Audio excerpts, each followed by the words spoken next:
Boa tarde, meus amados irmãos ouvintes. É com o coração cheio de alegria que recebemos você aqui nesta grande família Rádio JC Guaçucê. Hoje é 12 de fevereiro de 2022. Agradeço a você por nos permitir entrar na sua casa. Que Deus possa abençoar sua casa, você, sua família, seu trabalho.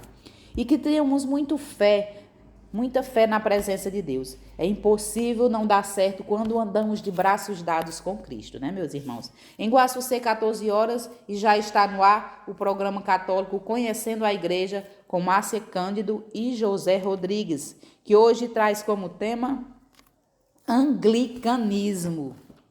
Invoquemos então, meus irmãos, a Santíssima Trindade para permanecer conosco. Em nome do Pai, do Filho e do Espírito Santo. Amém. Vinde, Espírito Santo, enchei os corações dos vossos fiéis e acendei neles o fogo do vosso amor. Enviai, Senhor, o vosso Espírito, e tudo será criado, e renovareis a face da terra. Oremos, ó Deus, que instruíste os corações dos vossos fiéis com as luzes do Espírito Santo. Fazer que apreciemos retamente todas as coisas segundo o mesmo Espírito e gozemos sempre de suas divinas consolações por Jesus Cristo, nosso Senhor. Amém. Fique conosco aqui na programação da Rádio JC Guaçucê. Aqui você aprende e traz muita paz ao seu coração. Vem aí o José Rodrigues para dar continuidade ao programa. Boa tarde, José. Boa tarde, Márcia. Boa tarde, amados irmãos e ouvintes da JC Rádio Guaçucê. Eu sou José Rodrigues e este é o programa Conhecendo a Igreja, que tem como tema hoje Anglicanismo. Então vamos falar um pouco sobre o que foi o movimento do Anglicanismo, né, que ocorreu na Inglaterra. Como base para o programa de hoje, textos retirados do site da editora Cleofas, do professor Felipe Aquino, e o Catecismo da Igreja Católica. Então vamos ao Catecismo da Igreja, o que ele tem a nos dizer sobre este tema. Então ele não tem nada relacionado diretamente ao tema, mas tem alguns capítulos que nos diz muito a esse respeito. Então, no seu parágrafo 822, nos diz o seguinte: a preocupação de realizar a união diz respeito à igreja inteira, fiéis e pastores, mas é preciso também ter consciência de que este projeto sagrado, a reconciliação de todos os cristãos na unidade de uma só e única Igreja de Cristo, ultrapassa as forças e as capacidades humanas. Por isso, depositamos toda a nossa esperança na oração de Cristo pela Igreja, no amor do Pai por nós e no poder do Espírito Santo. No seu parágrafo 1614, nos diz o seguinte: em sua pregação, Jesus ensinou sem equívoco o sentido original da união do homem e da mulher, conforme quis o Criador, desde o começo. A permissão de repudiar a própria mulher, concedida por Moisés, era uma concessão devido à dureza do coração.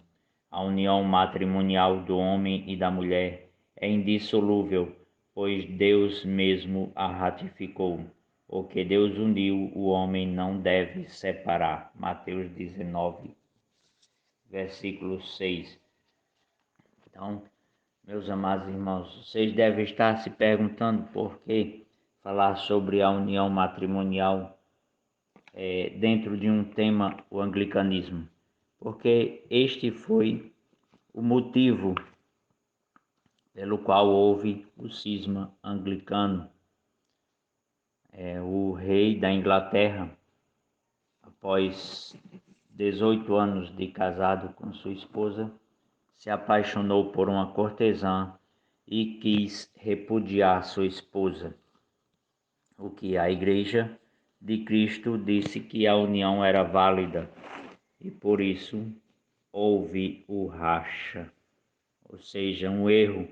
O homem cedendo às suas paixões vai dilacerando sua vida, erro após erro. Então vamos lá ao tema, ao texto em si. No século passado se registrou na Inglaterra o chamado Movimento de Oxford, chefiado por teólogos anglicanos, entre os quais John Newman, depois convertido ao catolicismo e feito cardeal. Esses estudiosos se puseram a pesquisar a literatura teológica dos primeiros séculos do cristianismo, ou os padres da Igreja. Mediante esse retorno às fontes, verificaram que a Igreja Católica havia guardado puramente a mensagem de Cristo e das primeiras gerações cristãs. A continuidade desse estudo é muito alvissareira, pois pode preparar o reatamento da comunhão entre o anglicanismo e o catolicismo. Então, o que seria esse estudo teológico dos primeiros séculos, né, sobre os padres da igreja? É o estudo da chamada patrística, os primeiros padres que foram talhando a teologia católica cristã, aqueles primeiros convertidos, os primeiros discípulos dos discípulos de Jesus. A comunhão anglicana ou anglicanismo teve suas origens no século XVI, época da Reforma Protestante. Na Inglaterra, o rei Henrique VIII, nos inícios de seu governo, mostrou-se zeloso pela fé cristã tradicional. Em 1524, contra a obra de Lutero sobre o cativeiro babilônico, escreveu uma afirmação dos 7 sacramentos, que lhe valeu do Papa Leão X o título de defensor da fé. Não obstante, havia de ser arrastado por seus afetos. Em 1509, Henrique esposou Catarina de Aragão, viúva de seu irmão Arthur. Deste casamento teve vários filhos, dos quais uma só, Maria Tudor, ficou em vida. Com o tempo, Henrique se apaixonou por uma cortesã, Ana de Boleyn. Por isso, procurou dissolver o seu casamento com Catarina, alegando que fora nulo, porque os nubentes eram cunhados em primeiro grau. Tal pretexto era falso, porque o Papa Júlio II dera a Henrique explícita dispensa para se casar com Catarina. Ademais, somente após 18 anos de vida conjugal, Henrique trazia à tona esse impedimento. A corte real favorecia os anseios do rei. A rainha Catarina apelava para a Santa Sé, pedindo justiça. O Papa Clemente VII resolveu entregar o exame do processo a um tribunal de Roma, em julho de 1529. Então aí está preparado o terreno para o cisma anglicano, né? O rei que cede às paixões, às suas paixões terrenas, né, avassaladoras, e baseado, ou seja, se baseando já na teologia de Lutero, que permitia tudo. Uma das suas frases mais famosas é: peque muito, peque bastante, mas creia com muito mais fervor. Ou seja, baseado num erro, ele quer cometer outro erro e cometeu. Em janeiro de 1531, o Papa proibiu a Henrique novas núpcias enquanto a causa estivesse sob julgamento. O rei, vendo que pouca esperança lhe restava, quis obter a dissolução do seu casamento da parte da hierarquia da Inglaterra. Thomas Cromwell, obscuro advogado que adquirira influência sobre o rei, aconselhava a Henrique que, a exemplo dos príncipes alemães, se separasse de Roma. Em fevereiro de 1531, uma assembleia do clero, instigada pelo rei, proclamou Henrique chefe supremo da Igreja da Inglaterra, com a cláusula na medida em que a lei de Cristo o permite. Em 1532, o rei elevou a sé arquiepiscopal de Cantuária Thomas Cranmer, que numa viagem à Inglaterra tinha entrado em contato com o luteranismo, numa viagem à Alemanha. O rei elevou a sé arquiepiscopal de Cantuária Thomas Cranmer, que numa viagem à Alemanha tinha entrado em contato com o luteranismo. Cranmer resolveu declarar nulo o casamento de Henrique VIII, de modo que este se casou em 1533 com Ana Boleyn. O Papa respondeu, excomungando o monarca e finalmente declarando válido o casamento com Catarina. O cisma estava às portas. Em novembro de 1534, o parlamento inglês votou o ato de supremacia, que proclamava ser o rei o único e supremo chefe da Igreja na Inglaterra. Os súditos que não reconhecessem esse ato seriam punidos com a morte.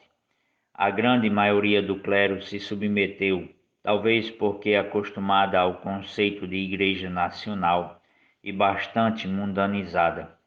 Resistiram, porém, até a morte vários leigos e clérigos, dos quais se destacaram o leigo Tomás Moro e o bispo John Fisher. Então, meus amados irmãos, aqui nós vemos um rei cedendo à sua paixão, aconselhado por um ímpio, uma pessoa que de más inclinações, e aí ele vai cedendo a essa paixão e acaba por abandonar a igreja e a fé cristã católica. E como um ato desse não é de se esperar, acaba em mortes, porque um chefe ímpio quer impor a sua vontade, tirando a liberdade daqueles que não concordam com a sua opinião.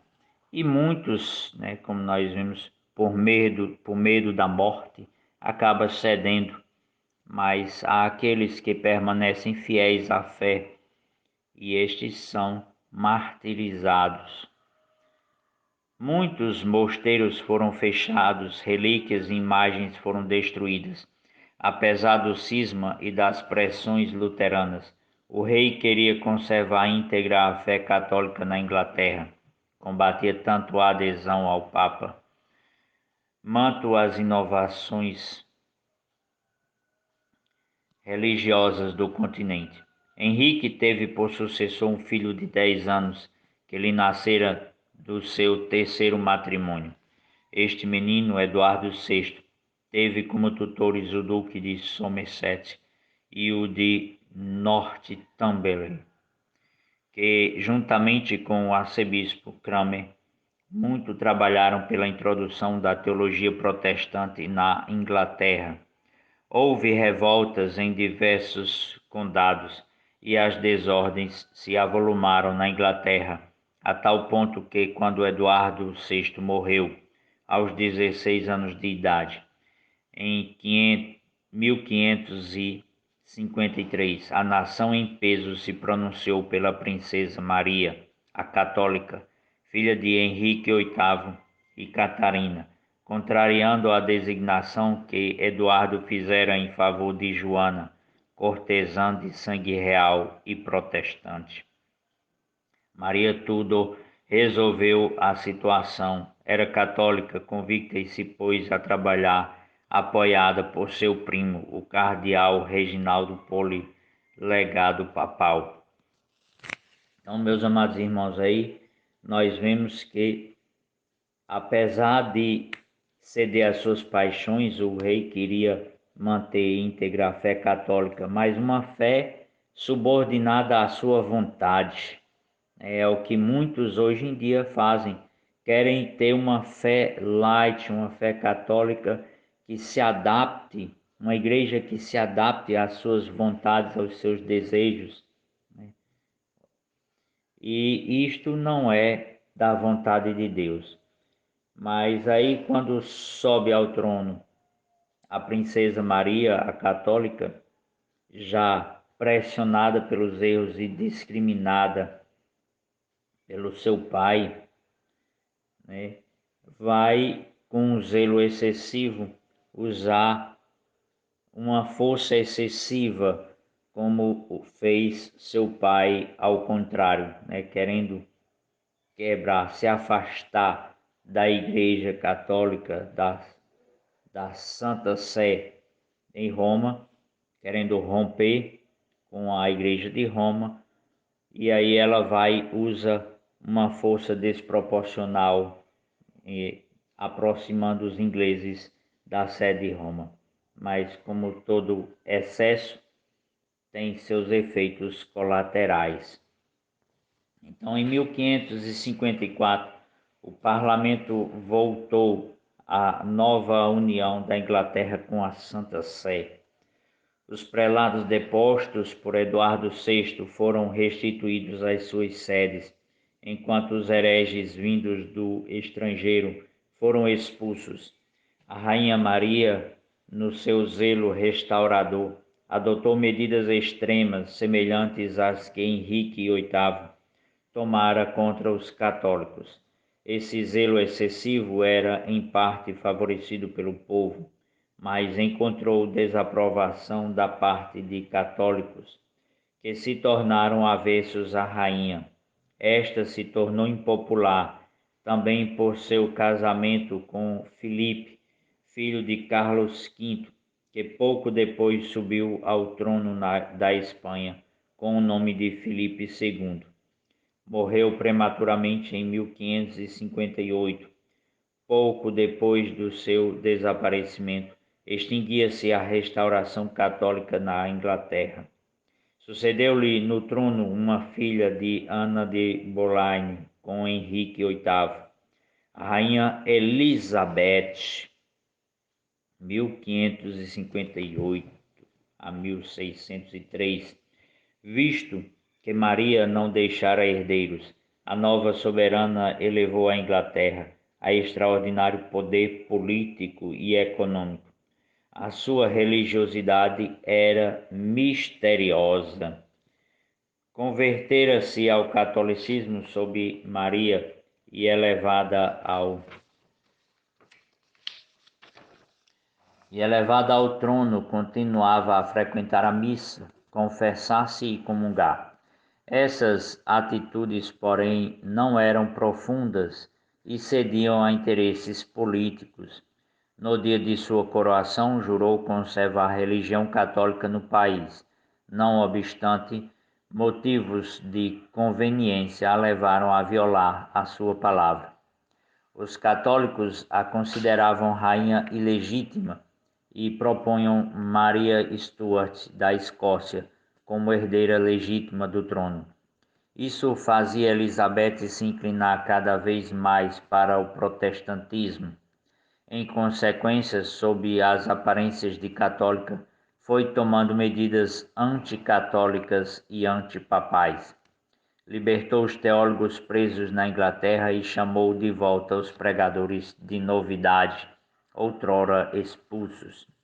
Ou seja, uma católica que deseja submeter a igreja à sua vontade e não à sua vontade ao Evangelho de Cristo. E aí começa as medidas anticatólicas. Um dos feitos mais importantes de Elizabeth foi a tentativa de restaurar a hierarquia episcopal na Inglaterra, praticamente extinta por Henrique VIII. e Eduardo VI. Para tanto, foi escolhido como arcebispo de Cantuária um antigo capelão da rainha, Mateus Parker, que recebeu a ordenação episcopal em 17 de dezembro de 1559, às 5 horas da manhã, na capela de Lambert, segundo um ritual novo chamado ordinal, confeccionado sob o rei Eduardo VI. Confeccionado sob o rei Eduardo VI. O sagrante foi um bispo deposto que se prestou a tal ofício. William Barlow, ex-titular da diocese de Bath, ordenado ainda sob Henrique VIII, validamente. Mateus Parker, uma vez ordenado bispo, ordenou outros bispos, reconstituindo assim a hierarquia na Inglaterra. Então aqui vai aonde começa o cisma, né? A preparação do terreno para o cisma definitivo da igreja. Uma ordenação episcopal considerada inválida. E aí nós vamos ver agora os dois principais motivos, o que fez a igreja declarar inválida esta ordenação episcopal. Após longos estudos de peritos que investigaram de perto os fatos, o Papa Leão XIII, em 1896, declarou inválidas as ordenações anglicanas, baseando-se em dois motivos. Primeiro, insuficiência do rito. O ordinal de Eduardo VI excluía qualquer alusão à missa como sacrifício de Cristo perpetuado sobre os altares pelo ministério dos sacerdotes. E segundo, falta a intenção devida. William Barlow queria constituir uma hierarquia diversa daquela que Cristo fundou, desvinculada da sé de Pedro.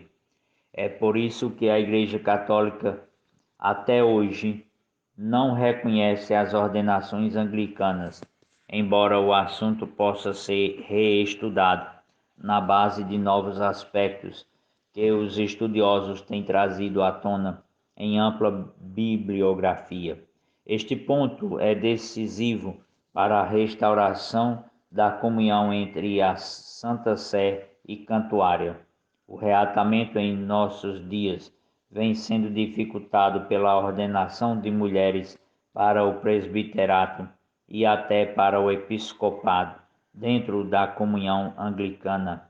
Este fato tem aberto distância crescente entre os anglicanos e os católicos. Acompanhados pelos ortodoxos orientais muito fiéis à tradição. No século passado registrou-se na Inglaterra o chamado Movimento de Oxford, chefiado por teólogos anglicanos. Esses estudiosos puseram-se a pesquisar a literatura teológica dos primeiros séculos do cristianismo, ou os padres da igreja.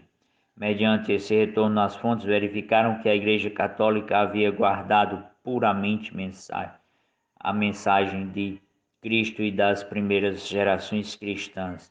A continuidade desse estudo é muito alvissageira, pois pode preparar o reatamento da comunhão entre o anglicanismo e o catolicismo. Então, meus amados irmãos, tempo de um pequeno intervalo.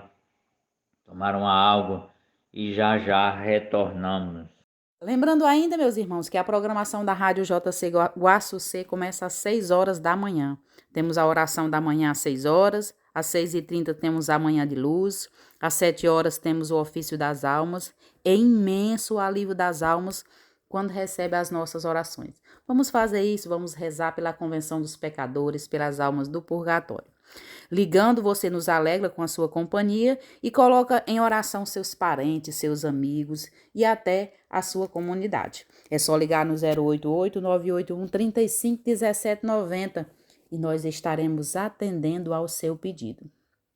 Alegre o nosso dia com a sua audiência. Fique conosco na Rádio JC Guaçucê. E durante todo o dia, a programação está belíssima. Durante todo o dia, você pode aí ligar e participar. Eu quero agradecer aqui os nossos amigos que estão sempre em sintonia na Rádio JC Guaçucê e também no nosso programa Conhecendo a Igreja. Graça Campi, de Serquilho. Laureci, que mora em Guarapuava, no Paraná. Denise Aiza, muito obrigada pela sua audiência, minha amiga. Wanda Dias, que mora em Minas Gerais. Mário Filho, que mora em Ericé, na Bahia. Marta Lúcia, que mora em Jacareí. Valeu o carinho e a audiência do nosso programa. Hernando Silva, que mora em Rio dos Cedros. Maria Auricélia, que mora em Garanhuns. Agostinho Rodrigues. Mari Molina, que mora em Laguna Blanca. Guadalajara, de Buga. Marta, que mora em Duitama, na Colômbia. Miriam, que mora em Guayaquil. Calixto Dantas, que mora em Fortaleza, obrigada pelo carinho e pela audiência. Lourdes Borba, que mora em Catanduva, Santa Catarina. Tânia Melo, que mora em São Paulo. Maria Regata, que mora no Rio de Janeiro. Blandina Teixeira, que mora em São Paulo. Maria das Neves, que mora em Ribeirão das Neves. Eusa Maria, que mora em Goiânia. Adaci Batista, que mora em Curitiba. Aninha Rosário, do Rio de Janeiro. Maria Cândido, a Bahia, que mora no Icó. Maria das Graças, lá na cidade de Parambu. Maria Conceição, lá da Serra dos Lopes, no Parambu. Um abraço todo especial a todos vocês. E um alô especial aos nossos ouvintes. Em especial o nosso irmão Elias Rodrigues, que nessa quinta-feira teve a missa de envio dele. Hoje, sábado, ele está indo para o seminário. Que Deus possa abençoar e guiar esse nosso irmão. Dani Morgan, ela que mora em Turban, na África do Sul. Muito obrigada pelo carinho e pela audiência de vocês. Risoleide Matias, aqui em Guaçucê. Edmilson Teixeira, que mora no Igarói. Eu queria também mandar um abraço especial à dona Dedé, avó do nosso amigo Maílson Sátiro. Um abraço a todos vocês aí do Igarói. Joaquina Vieira, Lívia Miriam Rivero, que mora na Argentina. Maria Del, que mora em Santa Fé, na Argentina. Pilar Sandler, que mora em Sevilha. Sandra Navarro, que mora em Buenos Aires. Norma Ávila, que mora em São Miguel, Tucumã. Nelson, que mora em Quevedo, no Equador. O Grupo do Texto dos Homens de Pereiro dos Pedros, Baixa, a comunidade de Brejinho, a todos vocês aí o nosso abraço todo especial. E não esquecendo, meus irmãos, os aniversariantes da semana. São eles: Maria Sandra, em São Paulo. Cícero Rufino, aqui em Guaçucê. Lucineide Alves, aqui em Guaçucê. Bia Beatriz, que nos escuta lá de Teresina. Um forte abraço, amiga. Maroísa Inácio, que mora em Campo Grande, Oroz. Maria Cândida Batista, em São Paulo. Wanda Andrade, em Guaçucê. Rose Almeida, em São Paulo. Isabel Aparecida de Andrade Ribeiro, em São Paulo. Esivan Araújo, que mora em Fortaleza. Maria de Fátima Félix, que mora no Icó. Eliette Nogueira, que mora em Iracema, no Ceará. Desejo a vocês, meus irmãos, felicidade, saúde e que esse dia seja de muita alegria, abraços apertados e sorriso sincero. Deus abençoe a vida de vocês com muita paz. Feliz aniversário a todos. Escutaremos, meus irmãos, Deus cuida de mim, com o Padre Fábio de Melo. Continue conosco, a gente volta já já. Eu preciso aprender um pouco aqui. Eu preciso aprender um pouco ali. Eu preciso aprender mais de Deus, porque Ele é quem cuida de mim. Se uma porta se fecha aqui, outras portas se abrem ali. Eu preciso aprender mais de Deus, porque Ele é quem cuida de mim. Deus cuida de mim. Deus cuida de mim na sombra das suas asas. Deus cuida de mim. Eu amo a sua casa e não ando sozinho. Não estou sozinho, pois sei. Deus cuida de mim.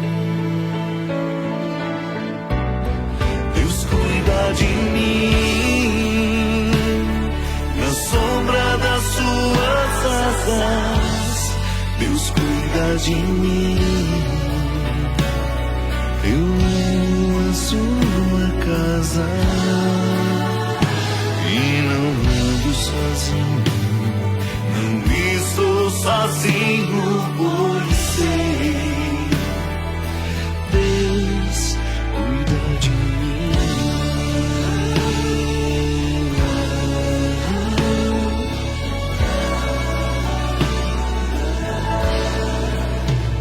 Se na vida não tem direção, é preciso tomar decisão. Eu sei que existe alguém que me ama. Ele quer me dar a mão. Se uma porta se fecha aqui, outras portas se abrem ali. Eu preciso aprender mais de Deus, porque Ele é quem cuida de mim. Deus cuida de mim. Oh, oh, Deus cuida de mim na sombra das suas asas. Deus cuida de mim. Eu amo a sua casa e não ando sozinho. Não estou sozinho, pois sei. Deus cuida de mim. Oh, Deus cuida de mim na sombra das suas asas. Deus cuida de mim. Eu amo a sua casa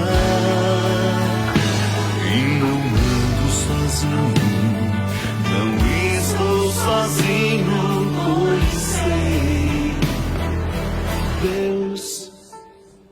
Já retornamos, amados irmãos, como disse antes, só tempo de beber uma água, tomar um café e ouvir uma música. Então, nós vemos aqui, meus amados irmãos, que baseado em dois motivos, o Papa Leão XIII declara inválida a ordenação de William Barlow e as ordenações que este futuramente fizera, né? Ou seja, a insuficiência do rito, ou seja, um rito adaptado às conveniências do rei, e o segundo motivo, a intenção de se separar da Santa Sé de Pedro, né, da Sé Apostólica em Roma. Então, baseado nesses dois motivos, o Papa Leão XIII declara inválida essas ordenações. E houve ainda mais um distanciamento por causa da ordenação de mulheres ao presbiterato e até ao episcopado. Então, está aí o terreno para o cisma definitivo. Então, o movimento reformador chegou à Inglaterra em condições singulares. Henrique VI, nos primeiros tempos do seu governo, como disse no início, mostrou-se zeloso pela fé tradicional, mas a paixão faz com que ele vá se distanciando da fé católica. Então ele vai querendo alterar o cristianismo para uma fé que se adapte às suas vontades e às suas paixões. Então, após a sua morte, sobe ao trono seu filho Eduardo VI, já com 10 anos de idade e filho do seu terceiro casamento. Então, Henrique teve por sucessor um filho de 10 anos, que ele nascera de seu terceiro matrimônio. Este menino vai ser influenciado por tutores, o Duque de Somerset e o de Northumberland, e juntamente com o arcebispo Cranmer proclamou o jovem príncipe rei por direito divino imediato, com plenos poderes no plano espiritual e temporal. Foram chamados do continente teólogos protestantes como Bernardino Otino e Martinho Bucer, John Lasky, o próprio Calvino. Calvino foi o discípulo de Lutero e depois discordou da interpretação de Lutero e fundou o seu próprio movimento protestante, o calvinismo.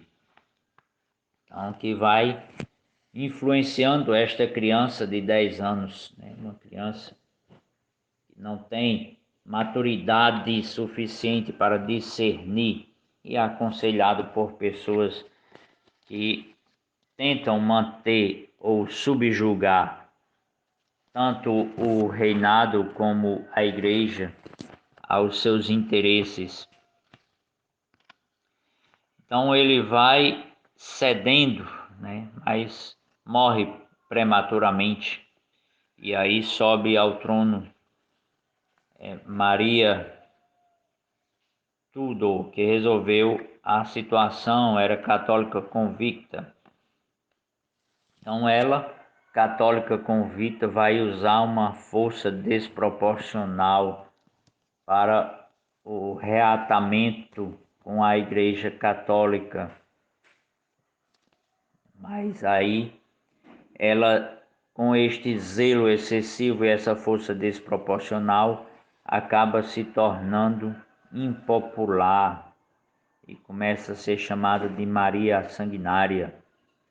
Então, ela vai conseguindo essa desaprovação por parte de católicos e vai fazendo com que a Igreja Católica Apostólica passe a se distanciar da sé de Pedro e voltando para o anglicanismo, para o cisma.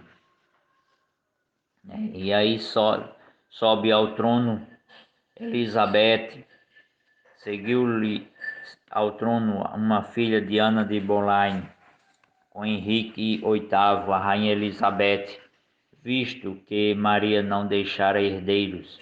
A nova soberana elevou a Inglaterra a extraordinário poder político e econômico, bem assegurado contra a França e a Espanha.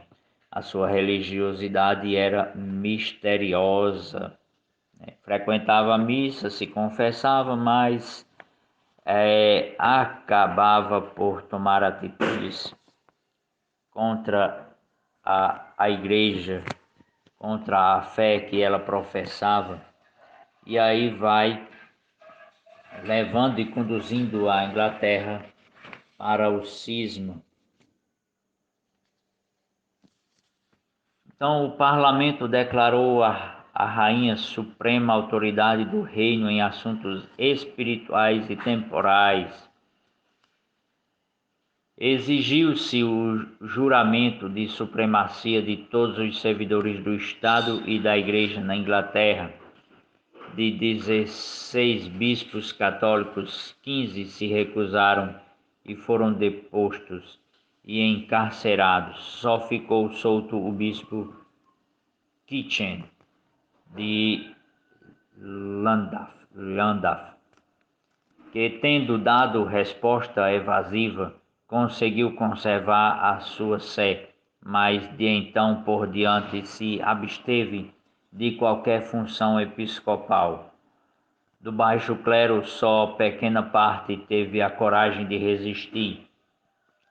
Para restaurar a hierarquia episcopal na Inglaterra, foi escolhido como arcebispo de Cantuária um antigo capelão da rainha, Mateus Parker, que recebeu a ordenação episcopal aos 17 de dezembro de 1559, às 5 horas da manhã, na capela de Lambeth. Segundo um ritual novo chamado ordinal, confeccionado sob o rei Eduardo VI, o sagrante foi um bispo deposto que se prestou a tal ofício, William Barlow, ex-titular da diocese de Bath, ordenado ainda sob Henrico VIII validamente. Ou seja, esse bispo William Barlow, ele foi ordenado validamente, mas como estava deposto, não podia fazer qualquer ordenação. Então, como ele ordenou, e aí torna-se inválida a ordenação deste capelão da rainha Mateus Parker e as suas futuras ordenações, ou seja, separando a igreja da sé de Pedro, a igreja anglicana. Então, os dois motivos, né, a insuficiência do rito e a falta de intenção devida, ou seja, a intenção de restaurar, de trazer uma igreja separada da sé de Pedro, a igreja da Inglaterra. Em 1563, aos 42 artigos de Eduardo VI, reduzido a 38, foram promulgados de novo como confissão de fé oficial. Aos insubordinados era imposta a perda dos bens e da liberdade. Fato curioso que ainda hoje na Irlanda, que é protestante, os filhos protestantes que casam com católicos, eles são deserdados, perdem o direito à herança de seus pais. Em 1570, o Papa Paulo VI excomungou e declarou deposta Elizabeth, o que provocou da parte da rainha novas leis mais rigorosas e execuções capitais. Os católicos ingleses sofriam duramente, considerados como traidores do Estado.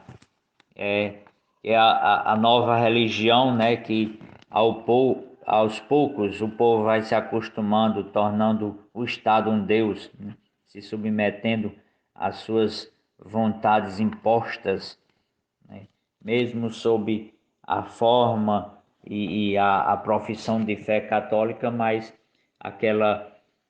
tomando aquelas atitudes que vão contra os ensinamentos de Cristo e da Igreja. As conspirações contra a rainha eram cruelmente punidas. Em 1588, Filipe II da Espanha armou uma frota formidável armada, com o fim de estabelecer na Inglaterra o domínio espanhol e a fé católica, mas a expedição foi destroçada por uma tempestade. Isto só fez aumentar a violência de Elizabeth, de tal modo que, em consequência de execuções e apostasias, os católicos se viram reduzidos à minoria insignificante. As leis repressivas anticatólicas foram sendo abrandadas nos 2 últimos séculos, mas conservaram seu rigor no estado de Ulster, que equivale a 20% do território da ilha da Irlanda. Em 1921, 80% da ilha tornou-se independente da Inglaterra. A região de Ulster, porém, com sua capital em Belfast, é governada por um partido protestante dito de Orange, que mantém até hoje a antiga legislação discriminatória em matéria de religião, favorecendo a população protestante, com prejuízo de 500 mil católicos lá residentes. É o que explica os constantes choques entre católicos e protestantes na Irlanda do Norte. Ainda é de notar que o ato de uniformidade da Rainha Elizabeth, prescrevendo uma liturgia ainda apegada às tradições, provocou a oposição de protestantes impregnados do severo espírito do calvinismo.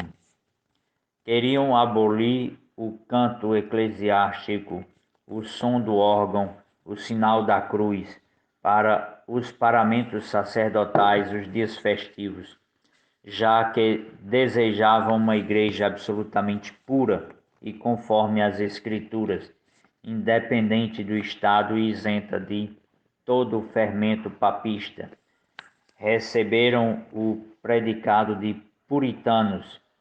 As suas pretensões foram repelidas pelo governo inglês, de modo que sofreram perseguições.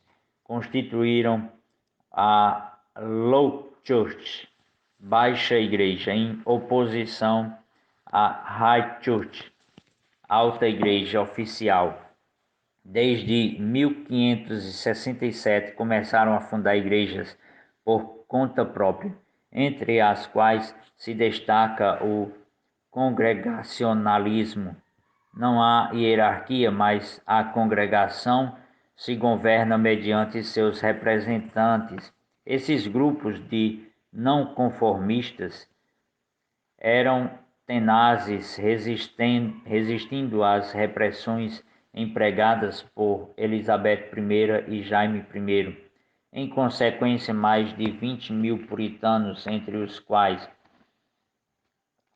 os 102 pais peregrinos de 1620 embarcados na nave de Mayflower, abandonaram a pátria-mãe e foram fundar suas colônias na Nova Inglaterra ou América do Norte. Aí sofreram intolerância durante algum tempo, mas foram posteriormente aceitos.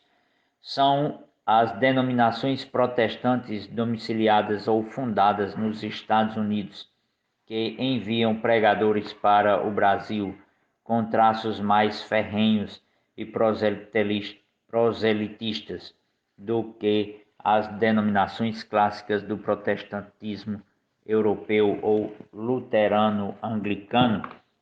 Então, meus amados irmãos, um pouco mais da história da nossa igreja, o racha, o cisma anglicano e as influências do calvinismo na Inglaterra. E aí nós vemos que cada vez mais vão se distanciando. Também há documentos da igreja, baixei do site do Vaticano, uma Constituição Apostólica do Papa Bento XVI, Anglicanorum Quaetibus, sobre a instituição de ordinariatos pessoais para anglicanos que entram na plena comunhão com a Igreja Católica, ou seja, aqueles anglicanos, padres anglicanos que retornam à comunhão com a Igreja Católica. E aí o Papa Bento XVI vai escrever sobre este tema, A Igreja, povo de Deus reunido na unidade do Pai, do Filho e do Espírito Santo, foi de fato instituída por nosso Senhor Jesus Cristo como o sacramento, ou seja, o sinal e o instrumento da íntima união com Deus e da unidade de todo o gênero humano. Qualquer divisão entre batizados em Cristo, em Jesus Cristo, é uma ferida ao que a igreja é e aquilo para o que a igreja existe. Com efeito, não só se opõe abertamente à vontade de Cristo, mas é também um escândalo para o mundo e danifica a mais santa das causas, a pregação do Evangelho a toda a criatura. Precisamente por isto, antes de derramar o seu sangue pela salvação do mundo, o Senhor Jesus rezou ao Pai pela unidade dos seus discípulos. E aí ele vai falar, descrever mais sobre o tema, Então, aí uma curiosidade, um documento da igreja falando sobre o cisma anglicano, que vocês podem baixar do site. Tem vários idiomas, Latim, tem no português, com certeza tem no alemão, no espanhol, com certeza, entre outras línguas. Então aí deixo a vocês esta indicação para ler a Constituição Apostólica do Papa Bento XVI.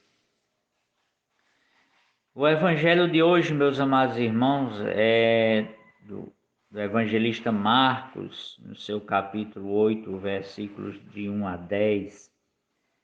Naqueles dias havia de novo uma grande multidão e não tinha o que comer.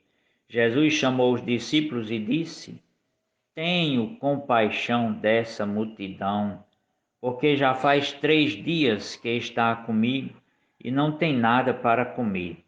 Se eu os mandar para casa sem comer, vão desmaiar pelo caminho, porque muitos deles vieram de longe. Os discípulos disseram: Como poderia alguém saciá-los de pão aqui no deserto? Jesus perguntou-lhes: Quantos pães tendes? Eles responderam: 7. Jesus mandou que a multidão se sentasse no chão. Depois pegou os 7 pães e deu graças, partiu-os e ia dando aos seus discípulos para que os distribuíssem. E eles os distribuíam ao povo. Tinham também alguns peixinhos. Depois de pronunciar a bênção sobre eles, mandou que os distribuíssem também. Comeram e ficaram satisfeitos, e recolheram 7 cestos com os pedaços que sobraram. Eram 4.000, mais ou menos, 4.000 homens, mais ou menos. E Jesus os despediu. Subindo logo na barca com seus discípulos, Jesus foi para a região de Dalmanuta. Palavra do Senhor.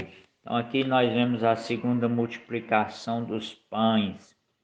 Jesus passou 3 dias ensinando o povo no deserto. E aí ele teve compaixão da multidão. Como nós precisamos, meus amados irmãos, da compaixão de pastores que ensinem a doutrina da Igreja Católica para nós, cristãos leigos, com o verdadeiro ardor missionário, ardor evangélico. Então, 3 dias, Tá aí uma simbologia, 3 dias Jesus ressuscitou. São 3 as pessoas da Santíssima Trindade.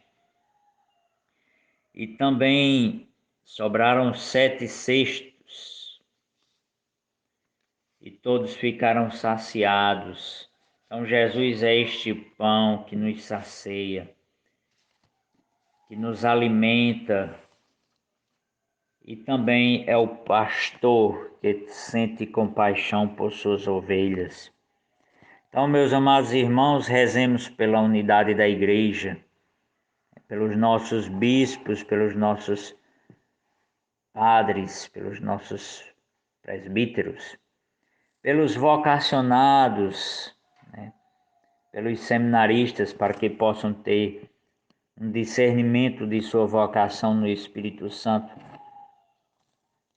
e que o Espírito Santo, a Virgem Maria e São Miguel Arcanjo os possa defender do mal da teologia da libertação que predomina nos seminários, na maioria dos seminários pelo Brasil.